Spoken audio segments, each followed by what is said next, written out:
Hey everyone, and welcome to Superhero Speak interview series. I am here with the one and only Phil Russert, the creative mind behind, uh, well, I was going to say the Madcaps, but that's not your book. Tragedy is your book, but you're also here to talk about Madcaps. How are you, sir?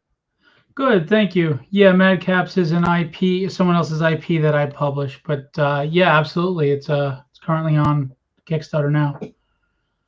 Can for those who are watching, can you give us the elevator pitch for Madcaps?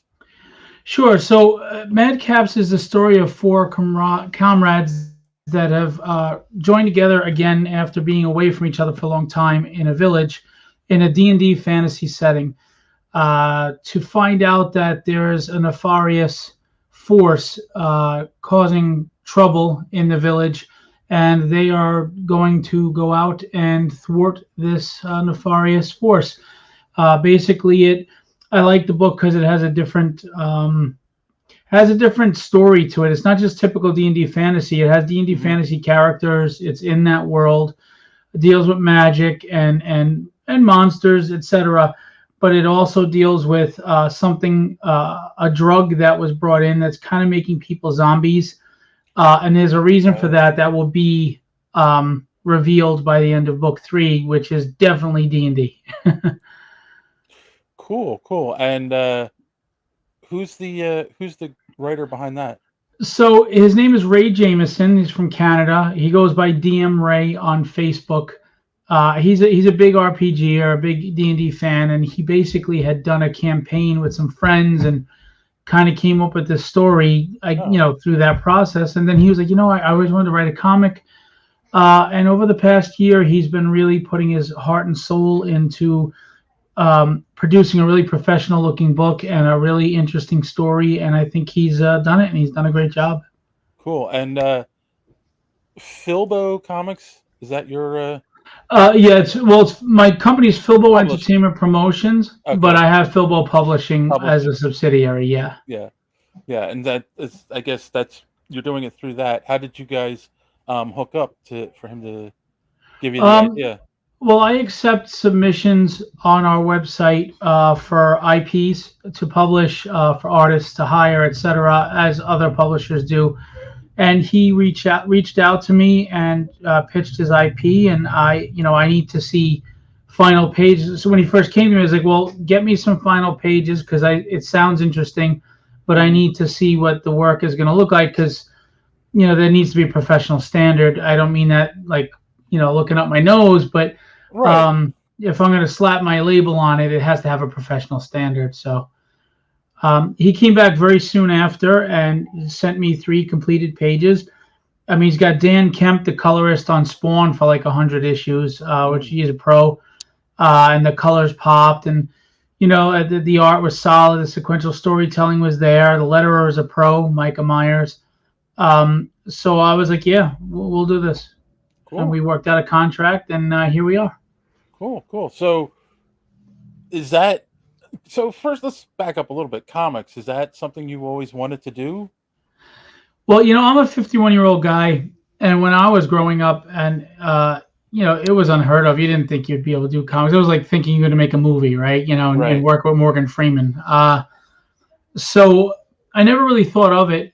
I always had this frustration though in my life. Like I didn't feel like I was meeting my potential or something. It was this weird underlying frustration.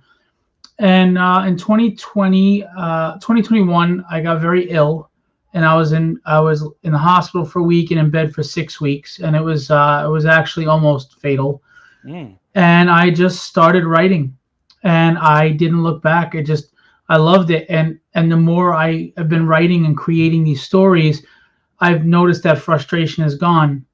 That just the feeling of creating has Right. been very therapeutic and cathartic for me. And being a comic book reader since I was 9, yeah, this just is the medium that made sense for me. Cool. Wow. I mean, so I guess it is true, right? It's never too late to start your dreams. I don't think it ever is. And, I was telling somebody yesterday, I say, it's not your dream that you want to come true, it's your reality. It's not a dream. Dreaming is for when you're asleep. We're awake. Make it work. It's your reality, right? Right. That's what it needs to be. Cool. That's an awesome way to look at it. We're very close in age. You're just a year older than me. But Um, I look a lot older. it's just the blonde hair. You don't see the gray as much. But yeah, no, I mean, and that's true too. Growing up in the you know 70s and 80s and reading comics when I was a kid, I've heard this so many times too, right? You don't think about that when you're a kid. Like somebody creates this, somebody draws it, somebody writes the story, um, and like you enjoy it, but you don't think, oh, I want to do that for a living. Not everyone does, or you don't think like, oh, I can do that, right? Right. But the world's so different today. Like anyone can create an idea and put it on Kickstarter and get it out there. I agree. I think that has upsides and downsides because Hmm. now everybody is doing it, um, and so it's hard because it's all of these different people vying for the small opportunities. It's kind of like Right. you have thousands of artists applying for jobs at Marvel and DC. It's thousands of people competing to be noticed for a couple hundred jobs. So. Right. Um, there is oversaturation, and I wouldn't blame or point anybody at anybody for it because I'm part of it. I'm doing it too. Some people can Right. look at me and say I'm part of the oversaturation, but it is a wonderful time where we can achieve things that we never thought we could in the past. I mean, there's even people that do fan made movies on YouTube, Right. and things like Right. that. So, yeah, it's really nice for the creative world and the creative mind to have these avenues now that we didn't have in the past. Yeah. Um, oh, geez, the question just went out of my head. I'm sorry. No, it's not your fault. It's the age. Um, so tell me. Okay, so tell me a little bit then about tragedy. So the quick Netflix pitch, depending on your age group, so I'll throw a few movies out there. If you took Big Trouble in Little China, Boondock Saints, Kill Bill, John Right. Wick, you threw them in a blender, and then you added my stuff, me. That's the basic premise of what you get. But basically, she's an Irish assassin whose life was taken from her. She's forced into this world by a man who adopted her. The more she wants and needs his love and respect and does these things for him, the less she gets it, and it creates this vicious cycle. I think many of us have been in those kind of relationships. Um, and she hates her life. She doesn't think she can have a better life or deserve a better life. Hmm. And while she's fighting other rival mafia and metahumans and Chinese mysticism and martial arts, she's fighting her own inner demons. And it's an ongoing series where she's going to learn that you can have the life you want if you let go of your fear and you let go of your doubt and you just do it. Because I like heroes that are not not always winning. Like I like He-Man and stuff, but let's face it, he always wins. Skeletor Yeah. cackles, runs with his tail between his legs. There was no threat.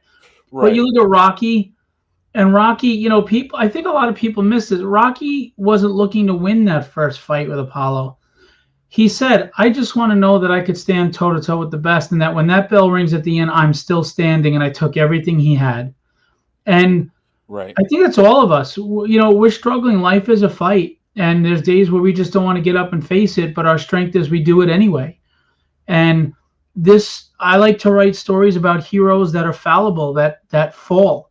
She doesn't win every fight. I mean, there's an adversary in this book called the Breath of the Dragon who has a power that nobody's ever used before, by the way. Um, and it doesn't go well for her. She can't beat him. I always hate when these movies the bad guy's so tough and he beats the good guy up so badly, and at the end the bad guy somehow loses to the good guy. It's like, I'm sorry, if I went up against Mike Tyson, I don't care how many times I do a montage or get angry, he's gonna kick my butt. It's just that's how it's gonna be. You Right. can't beat him, you know. So I like to write stories that are grounded in that sense that we don't win every fight, but we keep getting up anyway. So Is this the story you started writing when you were sick? Yes, Okay. yes. And is there a little bit of you in that story? The funny thing is, the protagonist, Grace O'Connor, is a mix of me and my wife. Hmm. I've never met a woman that realized how beautiful she was, how powerful she was, how intelligent she was. They doubt themselves a lot. Men are more simple. We're like, Yeah. I'm hungry, I'm thirsty, I'm horny, I'm tired. And where women, they think of a lot of things that men don't care about. And they stress themselves and they worry about things, and there's a lot of self doubt, and they struggle, no matter how great they are. I mean, my wife's a beautiful woman, and she still doesn't realize how beautiful she is. I'm like, I married up. I hit the jackpot. Um, so I started. That kind of is where it started. But writers write from what they know, and I Hmm. know me more better than anybody. So a little bit of me is in there too. My frustrations with things, my anger. We all have self doubt. So I would say there's a little of me and my wife, but I also think it's a little of everybody in her. Yeah. Yeah. Yeah, no, that's true. I think we do all have self-doubt at times, um and you're right. Life will knock you down and you just got to get back up. It doesn't, might not win, but you get back up and keep going, right? Well, I mean, isn't that the point of it, right? It's we're not even looking to win the fight. We just want to have a chance to be in the fight, you know? Right. Yeah. I So mean, it's the best line is I can't remember. It's not the first one. Rocky. You'd mentioned Rocky. I can't remember if it's the second or the third one. But he's like, it's not about how hard you hit the other guy. It's about how hard you can get hit and and get keep back up coming and back. yeah, That's keep right. going back. That's Yeah. from Rocky Balboa. Yeah, the Oh, sixth it's from movie. Balboa. Yeah. Oh, wow. Yeah, that's a great speech. It's one of my favorites, actually. Yeah. That they all get mixed up in my head. I'm Yeah. from Philly, so I'm required to be a Oh, fan. okay. Yeah, I'm a big Rocky fan. I like all of them, believe it or not. But people think I'm nuts. Rocky Four is the worst of them all, in my opinion. Really? Yeah, because Wow. That's I think they went way too outlandish at that point with it. It was just too far fetched. Like I can suspend, belief for a movie, but I just thought it went way too over the top with the supervillain kind of thing for me.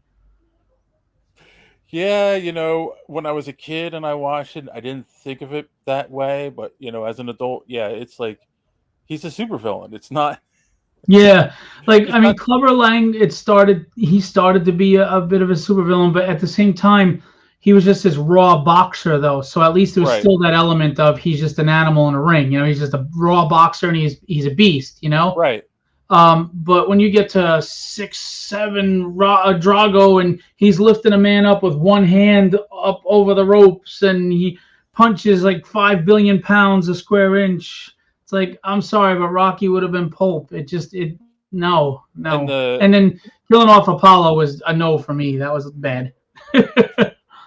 there's also kind of a I don't know. I feel like there's a whole thing with Star Wars with the mechanical versus nature, right? And like the Right, underdog, and I feel like they were going for that aspect too, where Drago's in this like very expensive lab, right. getting exercise and building up his muscles, and Rocky's on a farm, running in the mud to get ready for the fight. It's like, yeah, you tried to have that Star Wars feel in your movie too. Yeah, So I agree. I agree. There were a few subtle messages that, and at the time it was the Cold War with Russia, so they yeah, were that was the theme.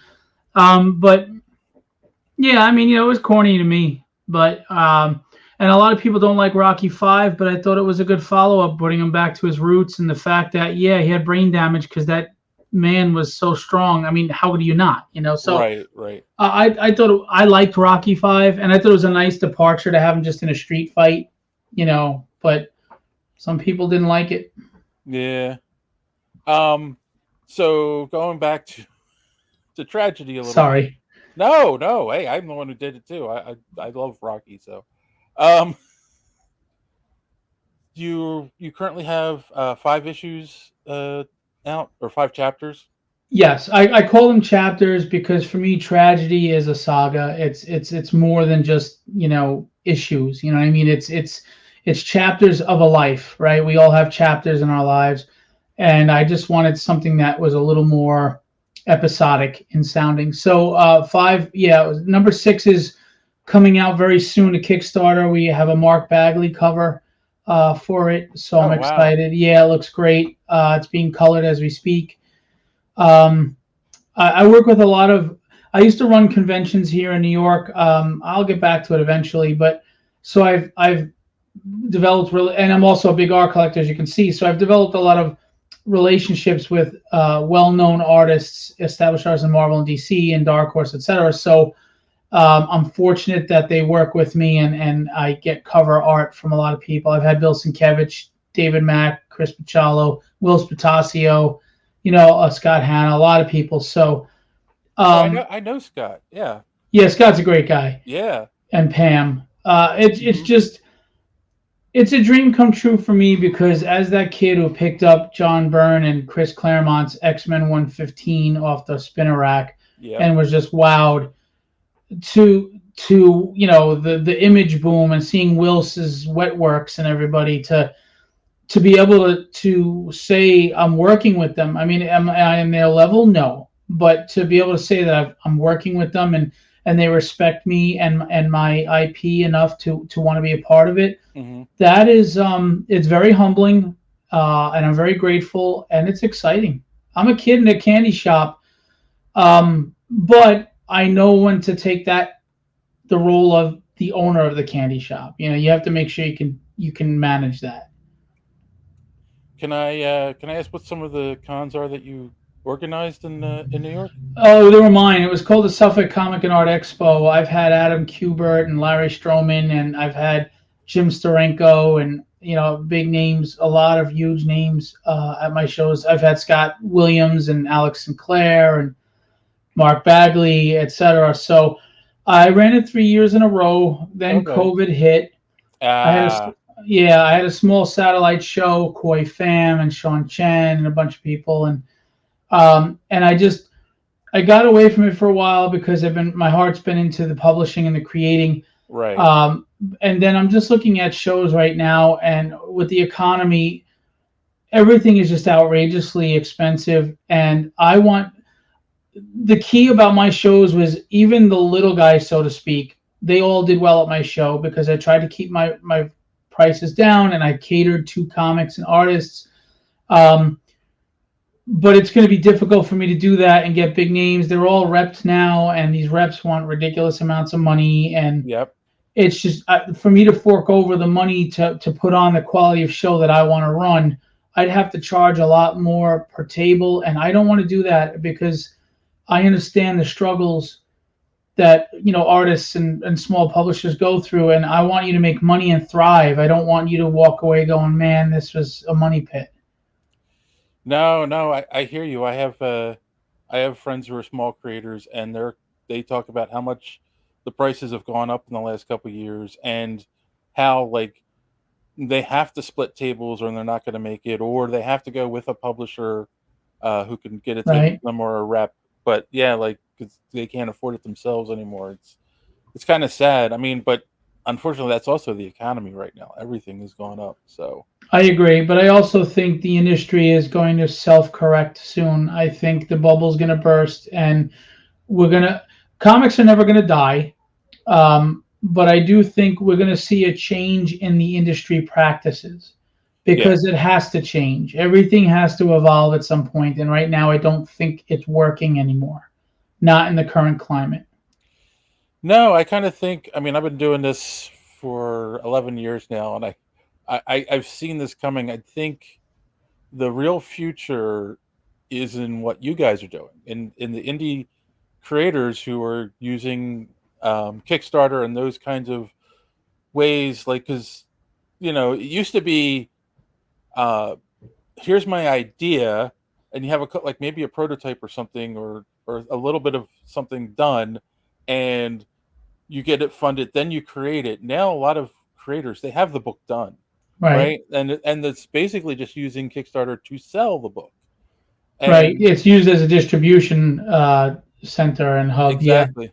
And not only that, people aren't as interested in Batman and Spider-Man and Superman anymore. Not that they're not interested, but like I hear this. I've always heard this from people who wanted to get into comics, and now you're hearing it about from people who want to watch the Marvel movies. Is like there's so much I haven't seen, and I feel lost when I haven't read all the books, and it's hard to jump in. And I think like so smaller run books, newer books, stuff that only comes out maybe quarterly or whatever. It's easier for people to like jump in and read those books.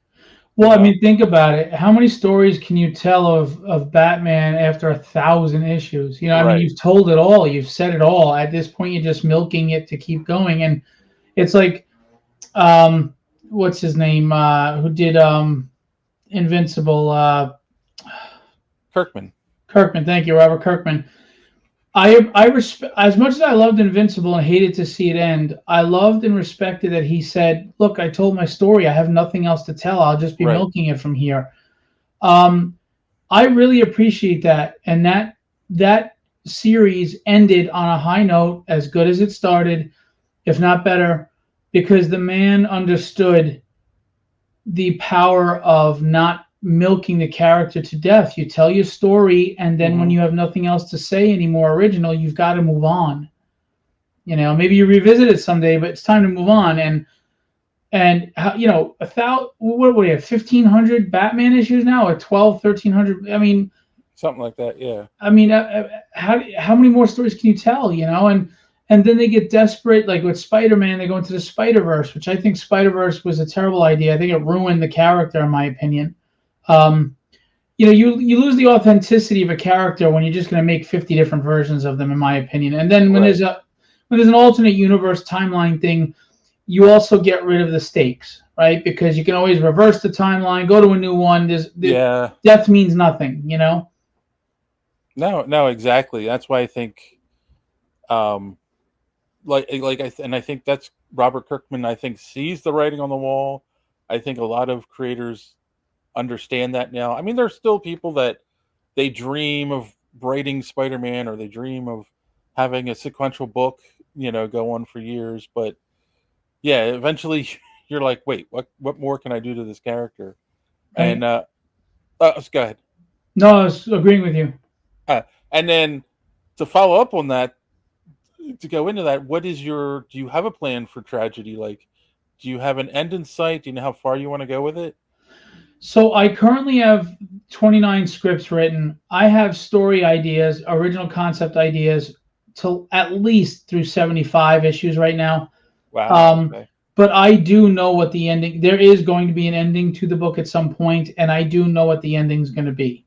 Um, I can see this going to 125, 150 issues, and unless I start coming up with, continuing to come up with what I think are fresh and new ideas, I'll do like Kirkman and I'll just end it. You know, it's just Hmm. I'm not here to milk anybody's dollar. We work too hard for it, and I wouldn't want to tarnish what I think is a great character. Of course, I'm biased, but um, with just throwing out stories for the sake of throwing them out. You know, I have a voice, I have these ideas and these things I want to express, and I have her journey, and we all reach the pinnacle of our journey at some point. Hmm. So I do have that in my head. Um, Again, though, how far it takes to get there, it really all depends on if I feel it's getting stale. Good. You know what? I respect that you see it that way, and I think that's the way to be. Like I've never been fortunate enough to be able to write a comic. I have ideas, but I don't have the discipline to sit down. But I write music, Oh, cool! and I'm a musician too. yeah, and like so right? Like you start writing a song, and you're like coming up with ideas, and then eventually you get to the point where you're like, I'm just fiddling. Like this song is done. I can move on and start the next one. But like there are times where you're just fiddling for days and days on a song. Oh, maybe if I do this, maybe if I change the chords here, change the Right. key at this step, and it's like there's no need for it. You're trying to make it the your opus, Right. and And that's the thing, when I write, I'm not trying to write my opus. I'm not trying to write mhm, Watchmen. Um, right, I'm just writing what I enjoy. And if by some wonderful circumstance, people see it as their Watchmen or whatever. That's a wonderful thing. But I feel like if you're writing for that reason, you're writing for the wrong reason, and you're never going to achieve it. You're going to achieve the opposite, Yes. you know. And then you're going to get writer's block because you're putting too much stress and pressure on yourself. Just like I'm not writing to get picked up by Netflix. I'm just writing what I want to write for quality stories. And you know, if it ever got picked up, that's a wonderful, very fantastic, you know, plus. But that's not my goal. I'm not. Right. I don't need to be Todd McFarlane. I just want to get my stories out and hope that people enjoy it, and the more the merrier. Was at a convention yesterday, and a young man, he's 23 years old, who bought my Diary of Dread horror anthology. He bought it at a previous show. His father did, and he was with him. He came running up to me, dude, I didn't know you were here. Dude, I read it. Oh my God, this was fantastic. And you know what?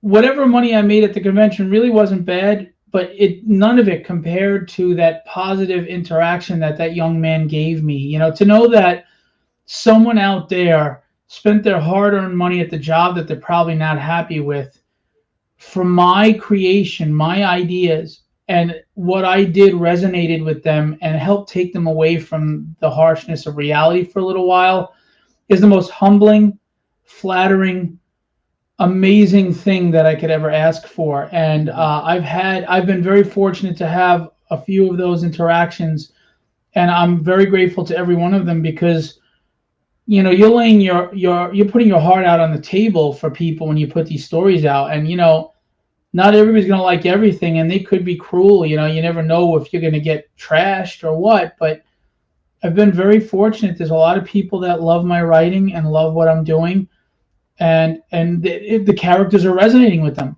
Right. You know, they're going. There's a little of me in there. I like the Breath of the Dragon I mentioned before. I had a guy run up to me in Vegas, and he's like, "Dude, Breath of the Dragon, I can so relate to him. I love that character." And they start talking to me like they know the character the same as they know Batman. Yeah. And that is just so humbling and amazing.